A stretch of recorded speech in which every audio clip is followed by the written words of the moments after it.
غم عنایت ازلی ہے، یہ بڑے لوگوں کو ملا کرتا ہے۔ غم ولی بنانے والا ایمرجنسی کمیشن ہے۔ غم کے اندر جو سمٹ گیا اور اطاعت میں چلا گیا وہ فوری طور پر اللہ کے پاس پہنچ گیا۔ غم میں پریشان نہ ہونا، غم میں گھبرانا نہیں، بلکہ غم کو پہچانو، غم کو محسوس کرو۔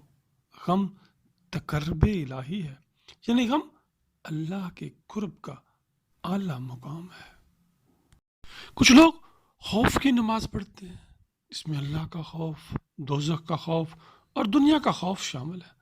کچھ لوگ شریعت کی نماز پڑھتے ہیں کیونکہ شریعت کا حکم ہے۔